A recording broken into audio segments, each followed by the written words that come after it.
Magandang umaga. Ako po muli ang inyong lingkod, Deaconess Riza Omasona, ang inyong makakasama sa umagang ito ng ating morning online devotion.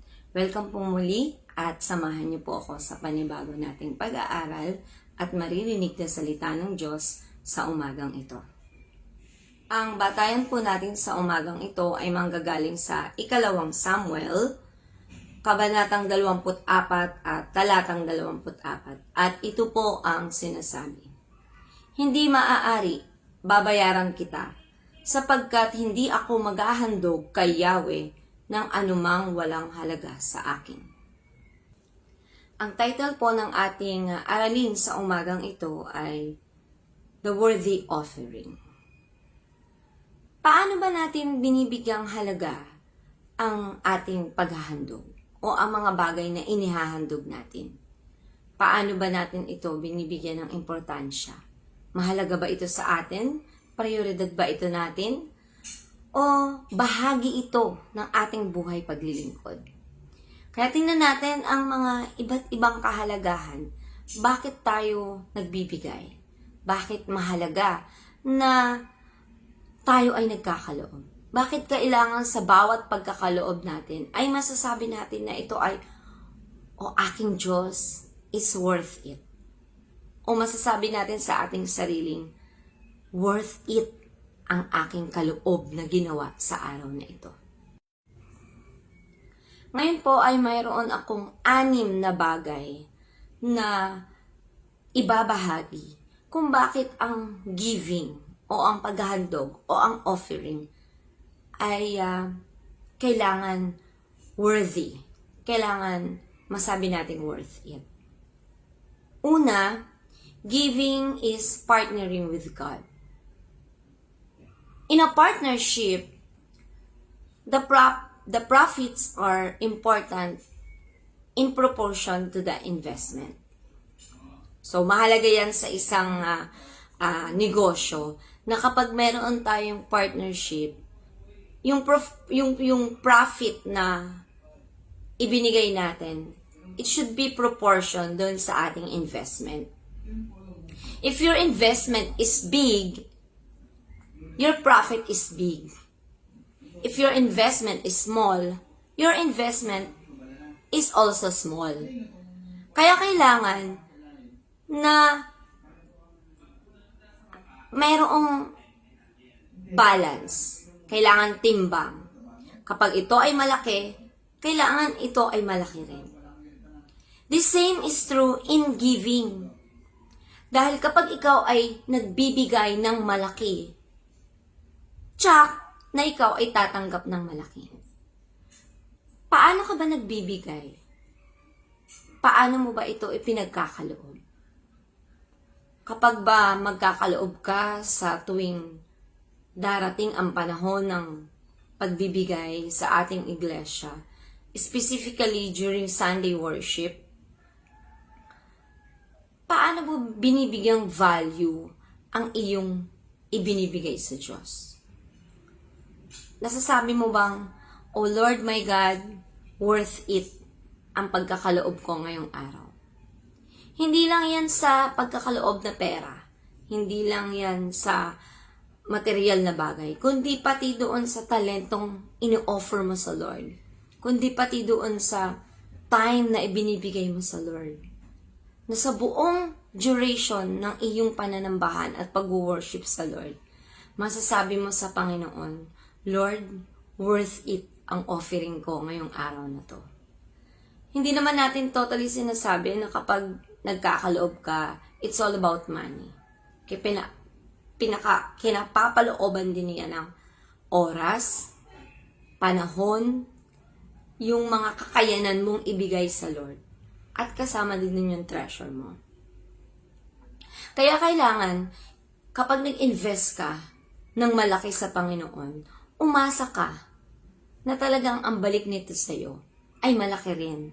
Katulad lang yan ng ibinahagi ko kahapon or noong Monday, na kapag nagkaloob ka sa Lord, ang pinakamaganda doon, ibabalik niya ito siksik, liglig at umaapaw. Sa ating pagbibigay, partner natin ang Lord. Giving is partnering with God. Kaakibat natin, kasama natin sa ating pagkakaloob, palagi ang Panginoon. Number 2, God is the perfect partner because He does not cheat in profit sharing. Totoo naman ito. Lagi tayong nakakatanggap ng mas malaking share mula sa Panginoon. Because God gives us more than what is rightful para sa atin. Nang panahon na ibinigay at pinagkaloob niya sa atin ang kanyang bugtong na anak na si Jesus, doon pa lang masasabi na nating jackpot na tayo. Doon sa kabahagi ng Panginoon, sa kanyang offering para sa atin. Doon sa part na ibinigay niya. Doon pa lang tiba-tiba na tayo. Talagang masasabi natin na hindi nag-cheat ang Panginoon doon sa profit sharing niya na ibinibigay niya para sa mga tao. Kaya sa pagkakaloob natin sa Lord, let us give kung ano yung more than na kaya nating ibigay para sa Panginoon. Dahil kahit kailan, hindi nag-cheat ang Panginoon sa atin. Dahil kahit kailan, sa panahon ng pagkakaloob, tapat at tapat pa rin ang Panginoon. Nawa ganun din tayo sa ating pagkakaloob sa Panginoon. Hindi tayo mag-cheat. Ibigay natin yung pinaka-the best offering na dapat nating ibigay sa Lord. Dahil noon pa man, ibinigay niya na ito sa atin. Buong buo nang ibinahagi niya sa atin ang kanyang bugtong na anak. Number 3, giving requires sacrifice. Totoo naman yan na doon sa mga bagay na ino-offer natin sa Panginoon, ito man ay mapa-treasure, time o talent, kaakibat niyan yung sakripisyo. Meron lagi yung sacrifices. Pero, maibibigay lang natin yung totoo nating offering sa Lord kapag give up natin yung mga bagay na importante sa atin. Kagaya ng pera. Pero lagi nating tatandaan na kapag ibinigay natin itong mga importante sa buhay natin, ito na yung masasabi natin na totoong offering. Kasi isinacrifice mo yon. Nilaan mo yun sa Lord. Ilalaan mo yung oras na yon. 2 oras, 3 oras kang mag-i-stay sa loob ng iglesia sa araw ng pananambahan, sa araw ng iyong pag-worship. Masasabi mo na kapag nagawa mo yung 3 oras mo na yon ng pag-stay sa loob ng church, masasabi mo talaga na worth it yung time offering ko sa Lord.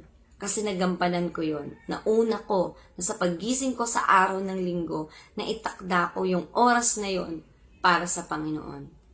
And that will become worth it offering dahil inuna mo ang Panginoon doon sa mga priority mo. Na huwag tayong hinayang na ibigay natin yung pinaka-the best offering natin sa Lord. Mapera man yan, panahon, talento, it will become a worthy offering sa paningin ng Panginoon dahil inuna mo siya. Next, sa ating pagbibigay, lagi nating tatandaan, God does not count how much we give. God does not count how much we give. Dahil alam niyo po ba kung ano ang tinitingnan ng Lord? He counts how much is left with us. Kaya, gaano man kalaki ang iyong ibinigay sa Lord, gaano man ito kahaba, gaano man kahirap yung sinacrifice mo para maibigay mo ito sa Panginoon. Ang lagi naman titingnan ng Panginoon, yung naiwan sa'yo. Lagi naman niyang titingnan na masaya ba siya sa ginawa niya? Yung bang effort na ginawa niya, nandun ba yung kagalakan? Hindi ba siya nagsisi? Kaya huwag tayong manghinayang. Giving is, ito yung pagngiti ng Panginoon. Ito yung, dito natin mararamdaman na nakangiti ang Lord doon sa nangyari sa akin after ko magbigay. Kapag, isa pa, paano natin masasabing worthy ang offering? Siyempre, giving should be done freely from the heart. Kailangan meron kang kagalakan sa puso mo na ito ay iyong ibinigay. Bukal sa loob mo na ibigay ang mga offering na yon. Bukal sa loob mo na ito ay i-share sa Lord, ibigay sa Lord. Yung hindi ka malungkot, yung puso mo ay hindi kinukuyom sa pag-alala, hindi pinipigil ng takot, hindi pinipigil ng pag-aalala, kundi talagang open yung heart mo na ibibigay mo ito sa Lord. At may kagalakan ka sa puso mo. Your giving expresses your love para sa ating Lord. Doon sinusukat ng Panginoon kung talagang mahal mo siya sa iyong pagbibigay. And last, giving is done out of love and not out of duty. We give not to abide by the law, but because mahal ko ang aking Lord. Ibigay natin ang nararapat para sa ating Lord. Whether it is our treasure, our time, and our talent. Masaya ang Lord kapag ikaw ay nagbigay sa Kanya. Masaya ang Panginoon kapag inilaan mo ang iyong pag-ibig at pagmamahal sa iyong pagbibigay. Masaya ang Lord na unahin mo siya sa iyong pagbibigay. Magiging masaya ang Panginoon at magiging worthy ang offering mo sa Lord kapag partner mo siya sa iyong pagbibigay. Magiging worthy ang offering mo kapag hindi ka nag-cheat sa profit sharing mo sa Panginoon. Masaya ang Lord kapag ang pagbibigay mo ay may kasamang pagsasacrifice. Magiging worthy ang offering mo kapag masaya ka out of dun sa pagbibigay mo. Ano ang nangyari after your giving? Magiging worthy ang offering natin if we should done freely from our heart yung pagbibigay. Hindi yung inutusan ka lang na magkaloob. Hindi yung sinabi lang ng nanay mo. Hindi yung sinabi lang ng kung sinong tao na mag-share ka naman, mag-offering ka naman. Worthy ang offering when your giving is done out of love and not out of duty. Nararapat ang the best para sa ating Lord. Dahil nung nasadlak tayo sa kasalanan na hindi naman ginawa ng kanyang anak, inako ito ni Kristo Jesus. At sa pag-akong yon, He offered His life Son for you, for me, and for us. God freely give. God done freely it from His heart. Buong-buo mula sa kanyang puso dahil sa pagmamahal niya sa atin. And this is the worthy offering na ginawa ng ating Panginoong Diyos para sa bawat isa sa atin. Hindi siya nag-cheat sa profit sharing niya para tayo ay matubos. Kaya mga kapatid, magbigay din tayo ng katulad ng pagbibigay ng Panginoon. Worthy ang offering mo para sa Panginoon. Tayo manalangin. O banal naming Diyos, nagpupurit, nagpapasalamat kami sa iyo. Salamat, O Lord, sa mga taong bukas palad na nagbibigay. Salamat, Panginoon, sa mga puso nilang masaya sa panahon nang sila ay nag-o-offer para sa iyo. Ito man ay treasure, ito man ay time o talent na mayroon sila. Salamat Panginoon dahil sa panahon na sila ay nagbibigay, kagalakan ng puso ang nararanasan nila. Sila ay mayroong masaya na puso na nagbibigay sa iyo. Yung profit sharing nila, talagang buong buo at hindi nila ito ninanakaw.